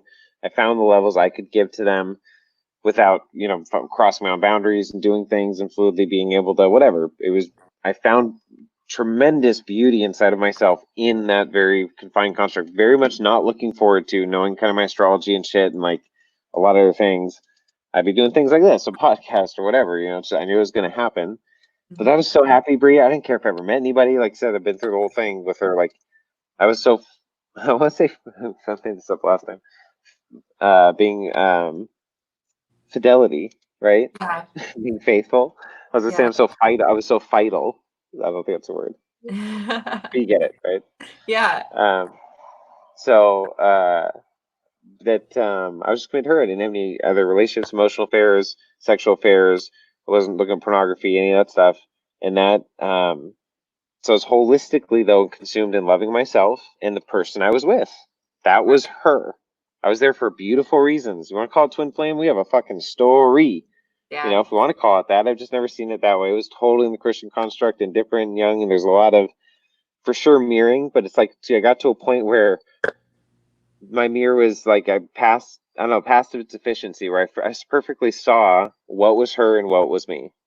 I finally knew every little accusation, because there's always a places it hits, because you know there's always some truth to it. Like you haven't fixed this thing yet, you're not quite healed here yet, and then they find it, and they just They grab do. onto it, right? They do. And you Yeah. fucking know, and then it's like because you want to be honest and integrous. That if it's not 100%, there is truth there, so I got to deal with that, and I do to the best of Yeah. my ability. But then you realize, okay, there's shit here.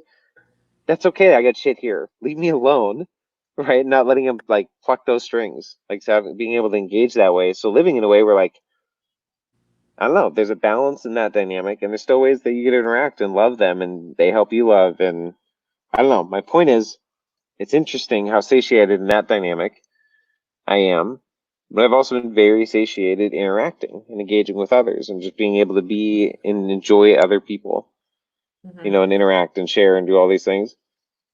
And so it's like waves and seasons. I don't know, but it's really diverse and interesting. I don't know. I think it started with the Taurus moon, so that started, and then Yeah. Leo rising or something or whatever. Yeah. Well, it's a characteristic of a Taurus to be like they're so lovable, like they're loved, like everyone loves a Taurus, Oh, because they're did you just say you're a Taurus? What are you? yeah, I'm a Taurus. Oh, that makes Yeah. sense. You're pretty lovable, Bree. Oh, It's thank you. true. Yeah. Yeah, they're usually they're like the lovable, like the cute people, like they're cute, like you can't like hate a Taurus, like they're cute. You just want to So you're cuddle with saying them. you're saying it's my Taurus that has saved me from not being significantly less attractive, even though I'm missing a tooth. It's because of my Taurus. There you go. That's it. That's it. Your height helps you a lot too. So That's right. Yeah, but nobody knows. Apparently, I'm like 5'10", right, Bree? I I didn't know. I don't know. Yeah, I mean online know. I was There's no like, oh yeah, context. I thought maybe you're average, like 5'10". 5'10" is like an average height for a guy. Is I that is thought. that is that average? I think so. Between 5'10", maybe 5'11". Yeah, that's Okay. average. Yikes. That's pretty short. Compared to you, that's not Well, I know, short but I mean, compared to like, you. I don't know. I mean, no, it sucks I feel like for girls, if that's average, that is 5'10", Well, because I'm I feel five like that's a three, short so average. 5'10" is, not, Oh, right. yeah. For you, I guess it's true. I think the average girl is 5'3" or 5'4" too. They're pretty, yeah, in America or whatever. Anyway, Yeah, so I think I saw somewhere the average height for a girl is like 5'4", 5'5". I'm a little bit below average, but I'm all right with that. that's right. You appear taller in general on screen. I Once do. you I'm told told once that. you told me you were shorter, I went back. I'm like, I should have known it. Like I could see afterwards where I just overlooked things. Like I just made an assessment, like my mind and like whatever. It's like I should pay more attention to detail. Oh It yeah, was funny. no one ever knows. No one ever. Everyone guesses that I'm taller, That's like 5'8", funny. 5'8", It's five funny nine. like camera angles and shit, and Yeah, just like you never know. I mean, I'm just like I don't know. It's funny. It's funny how everything. There's so many different filters for things and fun filters and whatever and nuanced filters. It's like I don't use when filters. well, I mean, or like you don't use filters at all. Never. Okay, then not you. Then the concept of like there's so many in general. There are so many Yeah, that do. illusion. It's so like saturated, It right? is. Like that. It's so saturated that it's almost like the expectation though. Let's turn AC on. It's getting really hot for the first time in Seattle. Yay! Awesome. Um, but like it's fully saturated, so that like most images I see, if there's any kind of anything in my like subconscious catches something, I understand it's much less true than is true. You know what I Yeah, mean? I get that mentality, and that's actually the reason why I never use filters. Like the Oh, only time good for I've you. ever Yeah, the only time I've ever used a filter, any kind of like, I've never done any app where you like make yourself look a certain way or thinner or like Yeah. blemish control or whatever. I've Well, never. you don't use the Instagram apps or filters either? Like the shift, like the color contrast or shifts or whatever? I mean, I'm sure I have maybe on whatever, but it wasn't for cosmetic reasons. It was like it because Yeah. that doesn't change. Like I've never like It's so cosmetically funny. used a Hold on. filter. It's so funny. This is like behind the scenes of people who post on Instagram, like you know, your own like your Yeah. own perspectives on how you use filters and shit. This is, or just people. Anybody can have this conversation, I guess. Jesus. Nowadays it's kind of new to me the last few years. Yeah. Um, yeah, re-emerging out of that show. But like, I just so like, okay, it's funny because it made me think. I haven't posted on my Instagram in a while. I just kind of started following again when I met Zach. Really kind of started getting into it, and you were on the show, and so that's and then a couple other people met on there that was on the show or whatever. So it got me into it, and I didn't really post anything, and I needed to change an image for all my stuff because I needed to. It was time, and I was like, Mhm. oh, there's this one, and then I was like, oh, this filter, this cool. Like it pretty much looks the same. It just kind of makes it like bright, the whole thing a little brighter or whatever. I Yeah, was yeah, like, oh, yeah. that's cool. But Yeah. I didn't think much about it, and it's funny to make me think like, oh, Bree thinks about that shit before she takes on her pictures. That's interesting. I do. I do. I Yeah. mean, I'll use the filter to brighten. Like that's fine. You know, I have done that, but like I Mhm. haven't like filtered anything to change like the quality of like my skin or like the quality like make me look thinner or whatever or adjust how I really am. Because I Yeah. like I have this it might be the Libra rising in me because like Libra is all about like aesthetics. Like the Libra Mhm. loves everything to be aesthetically pleasing and balanced and perfect. Mhm. And I love giving I don't know, like when I meet people in person, they're just like, "Oh, you're better, like you look better in person than you do online." I'm like, "I know." like like I know.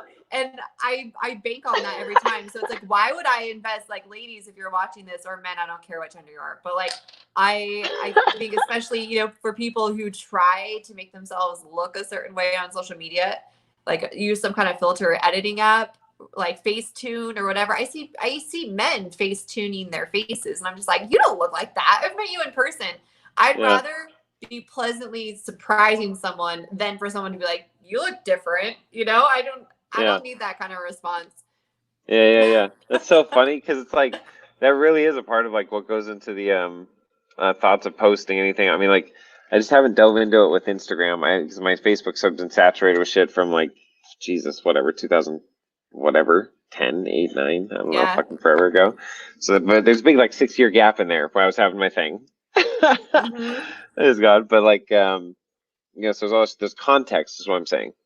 So go and be able to go through people's pictures and share this Yeah. context of a life and kind of you see them in real life and different stages of life and how like candid they are over time with their posts as a person, not just the last few weeks or last few, you know what I mean? Yeah. Yeah. It's interesting. So then, but on Instagram, like, oh shit, I only have these. Oh, like, yeah, that could look really pretentious. Well, I don't know. I don't care. That's not what I was thinking at the time. So fuck them. You know, like whatever. But I'm like, eventually I'll have more, I guess, on here, and it'll be context. I don't know. It's just funny. Right. Yeah. Social media is funny.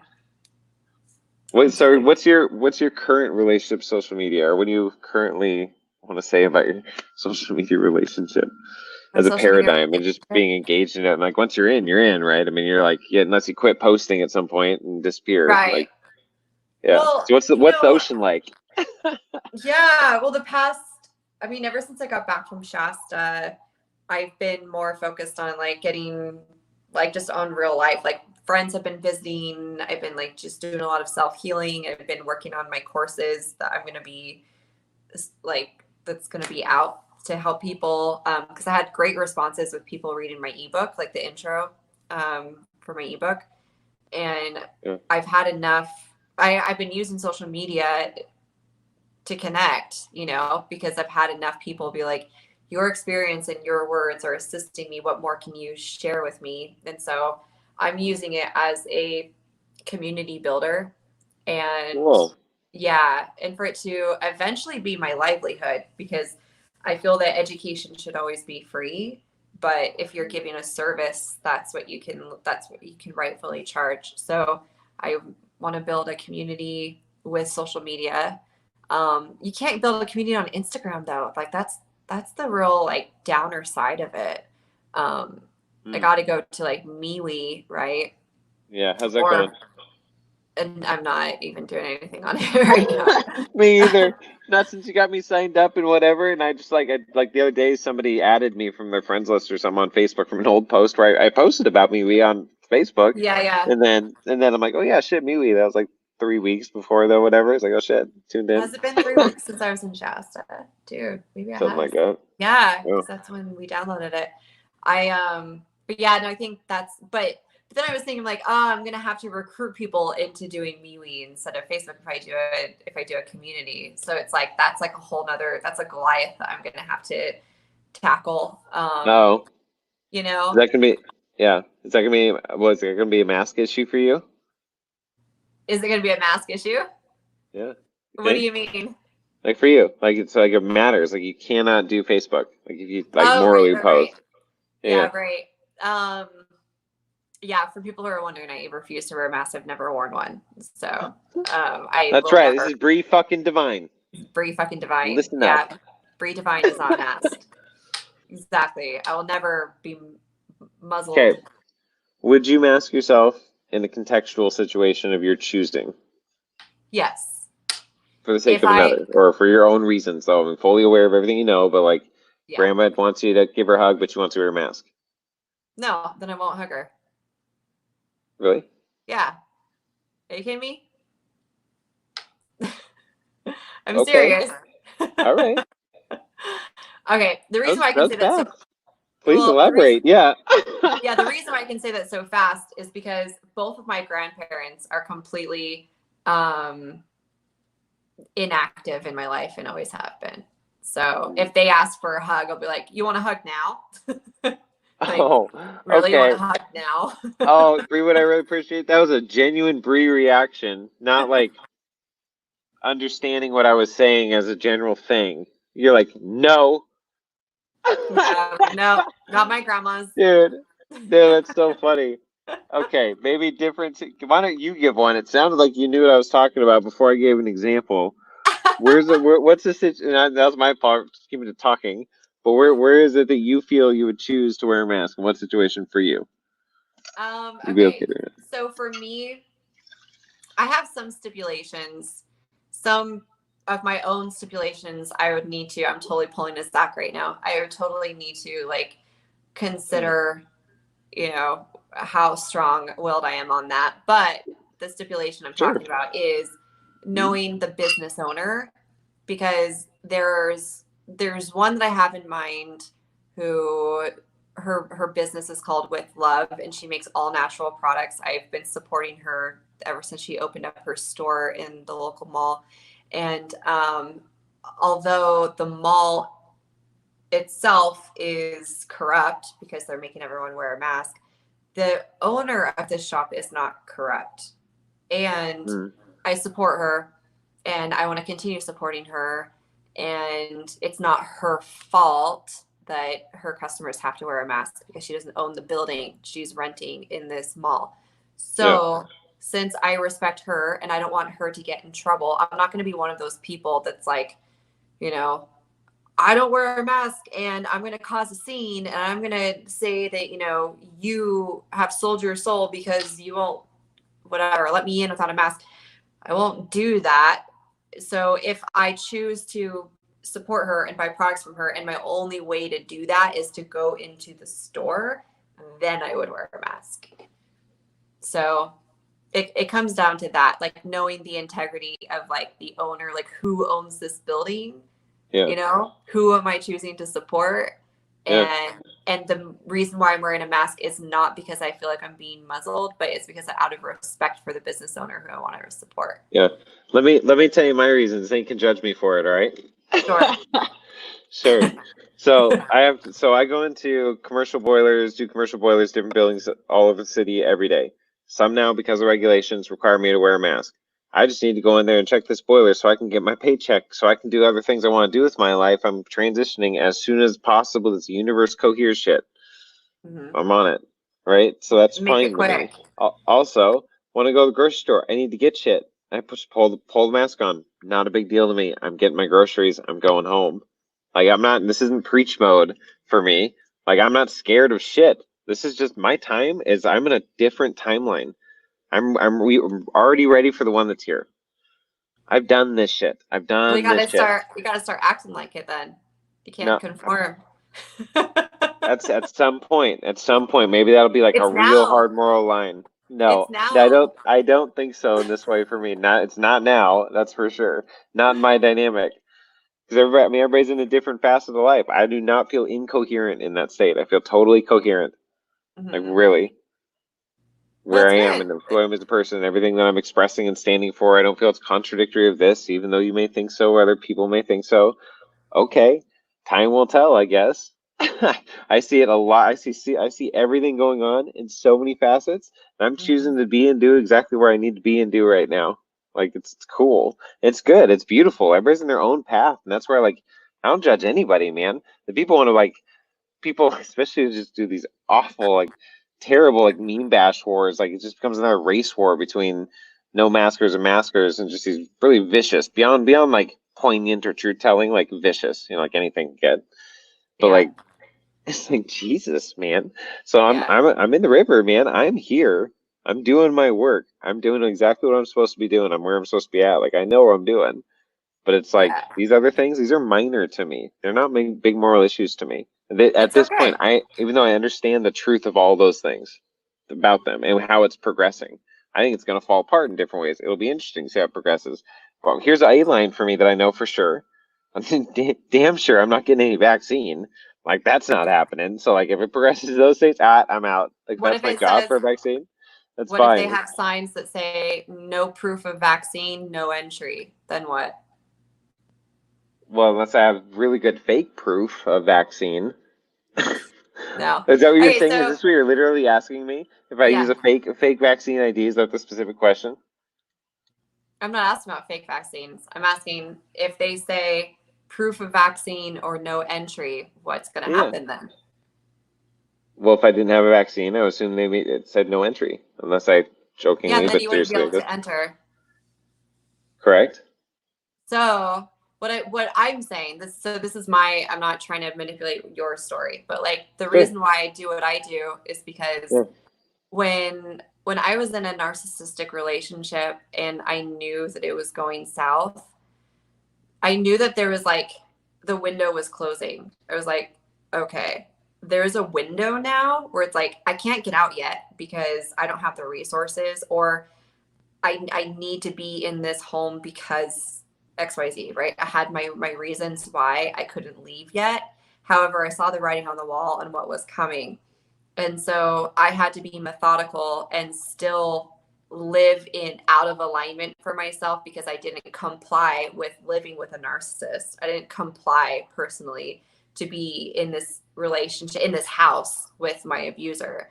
So consciously, I knew that it wasn't going to last, but I knew it was going to get worse the longer that I stayed. And so what I see in this mask versus no mask thing is that it doesn't get better for me unless I make a conscious choice to go into the direction that serves me best. And for me, what serves me best is to not conform to something that does not make sense. If it doesn't make sense to me, I'm not going to do it. So for me, it doesn't make sense to wear a mask going to the grocery store. So I'm finding my resources so that I can go to the path of least, like be like water. You know, for me, I'm being like water. I'm just going through the path of least resistance. And for me, it's to not wear a mask. For you, it probably is wearing a mask, and that's fine. But for me, I feel resistance is wearing a mask. So I go the least resistance. And so I've been supporting my local farms. Like we have farmers markets and I've built relationships with them, and they don't require that I wear a mask. They don't even bother me. I just don't wear one. I go into places, there are signs everywhere that say you need to wear a mask, and I don't wear one. And I smile and I'm sharing my light with people because Hmm. that to me, that's the path of least resistance. I'm not fighting, I'm not trying to make a statement. And there are people who are in security shirts and they're wearing masks and they look like, you know, they're trying to enforce their mandate, and we make eye contact and smile, and no one bothers me. So for me, like, that's what I've been able to do to create a new world, and a new earth. Because if I conform to rules that don't make sense to me, even if I say, well, it does no harm to me, it's allowing myself to adapt to a world that is not authentic for me, that does not support me. So when I go forward in my truth of I'm a non-mask wearer and my light is needed in creating a new earth, I can't create a new earth by putting on a mask and going into a grocery store, but I can when I visualize what does a new earth mean to me. A new earth means to me community. A new earth means no fear. A new earth means come as you are, mask or no mask. You are free. You're a beautiful human, whether you're naked or clothed. And for me, that's what a new earth looks like. And so, how do I honor that in my day to day life? Every single day that I rise, I have the intention of this is a new earth today. And what does that look like to me? Am I free? Am I able to just be as I am and be accepted? Am I able to get my fresh organic produce local? Do I have a community who I can trust? Do people know my name? How do people feel when I'm around them? And when I bridle myself and when I muzzle myself and when I feel conflicted by an action that I'm doing, then I'm taking away from my duty to create this new earth that I envision for myself. So it's very, very minor. However, knowing where I came from, coming from a place where in a narcissistic relationship, when he said your voice doesn't matter, and when he said that the little things don't matter and you just need to do the right thing, and as long as you just do these things, you won't make waves and you won't cause any trouble. That's what narcissism does. They're truth benders. They give you enough truth for you to be like, you're right, that's not really that big of a deal. And until they shave off a little bit of you, just little by little, you're giving away just a little bit of your freedom. And you're like, that's okay. I can fit into that. Like, doesn't hurt that bad. I'm not stretching myself that bad until you're so thin that you have nothing left. And then you have to rebuild yourself. And that's what I've done. I've done enough rebuilding of myself. Of course, there's so much more to build on too. But what I'm saying is all the parts of me that fell away where I became nothing, I put myself together enough so that I could see that anyone or any situation that asked me to be inauthentic or asked me to sacrifice any bit of myself for something that doesn't make sense to me, I'm unwilling to sacrifice any bit of myself for that, including wearing a mask. And it's not a war. It's not, me versus anyone else or the way I think versus the way someone else thinks. I know my duty, even if I'm alone in this, my duty is to create a new earth. That's my duty. How I envision it with community and happiness and bliss and children and safety and unity, that doesn't belong in a community in a world where we're forced to wear a mask. Those two worlds have nothing in common.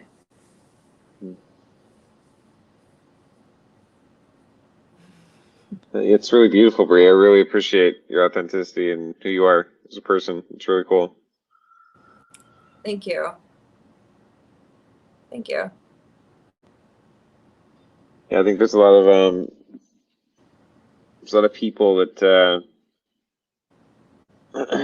that do things for years, like in the shadows, right, or just on their own. And even the way you're just talking about how you live your life, I mean, just your internal reality, right? Your internal projection, your internal consumed focus, desire, or pursuit. That people live that way, never sharing for years or decades, and build these beautiful realities and manifest them, at the very least internally. But whatever external needs to mirror that, but the internal finds it first. Anyway, it's just interesting. It's really nice to hear more of you and express through that. Just you, another real person from inside of your life in a really passionate way and really well articulated way. Yeah, I think that's what I'm trying to say. Thank you. Yeah, it becomes less of a statement and more of a lifestyle. You know, when you just do what feels right. And I think a lot of times we can get caught up in, oh, this feels so good. You know, doing the right thing feels so good. And when we express what we've done, it can be translated as a statement or some kind of, since a statement, which is an expression of an experience, could feed a left or a right side, then people may perceive that you're supporting politics or you're supporting someone else's views when you share your experience. And then that in and of itself is just, you know, kind of a dangerous place to be when, if we don't know where we stand. And it's just really easy to accuse, you know, other people of, you know, oh, you're just too passionately against something. It's like, well, you didn't really get the message I was trying to share about being so passionately being me. If I'm just so passionately being me and you interpret that as being a right side or a left side, then you have no idea who I am. Bree, you're awesome. Like, you're a cool type of human being. The type that you are, whether the type of that what you're living in is just really beautiful. It's really watching you be, you know, flowering, if you will, but as a human, asexual or whatever, but as a woman too, as a person, your passions and owning that and knowing your past and your history and the things you've been through. I mean, it's just cool, man. Good for you. Good fucking Thank for you. you. Bree fucking divine. Bree fucking divine. That's right. Yeah. Thank you. Yeah. I've been tempted to change my last name to Divine legally. I mean, I could. Why not? But that means I'd have to get a new passport, and like, that's just Dude, yeah, super thing to consider for sure. Do me a favor real quick. Actually, hold on. Mute your mic and then need you to unmute it. Okay, talk real quick. I'll go ahead and unmute it and talk. Okay. Can you hear me? Yeah, but it's still buzzy, and I know if Kevin were here, he would say that the mic's buzzy, I'm pretty sure. Why don't we almost at 2 hours? Cool. Has it been buzzy this whole time? No, just for a little bit. Okay. Well, and it's so fine. we'll see. It's a good time for me to go anyway. Yeah. It looks like it's been about 2 hours. Okay, cool. Well, Bree, this is round number 3. You think you've been on the podcast more than anybody. Oh, yay! Thank you. Yeah. So cool. It was really cool to have you on. We totally, guys, they I think, having a very interactive chat with themselves. I know we were all really engaged. Zach was really awesome tonight. Totally agree. Yeah. He was awesome in every way. He was hilarious. Yeah. And then really awesome shit he was saying too. Like, fuck Zach, you're awesome. I know. I love Zach. Too bad he had to go, but I didn't know he was living in an RV. How did I not know that? Because it looks like he's set up in a house in the corner of the room or some shit. Yeah, but it's back of the RV. Yeah, it looks good. Yeah, man. I'm excited to have my RV up and running and go visit you guys. I know. Yeah, man. It's Zach's Riverside, which that's where I was for 10 days back in May. Someone I saw him was down there, and then and then let's see, up the coast. We're in Seattle. You're already south in California. You can just make the whole circuit. Yeah, go around the whole circuit and spiral into the middle of the USA and Syria land. No, I agree. I'm gonna end up that way soon anyway, because in a couple weeks I'm gonna be painting the RV in Mendocino. So cool. And then keep going north. I'm gonna pick up my friend in Portland, and then we can just keep going north. Yeah, she's really cool. You'll like her. Oh, thank you, Willow. Love you. I don't know when you sent that, but love you.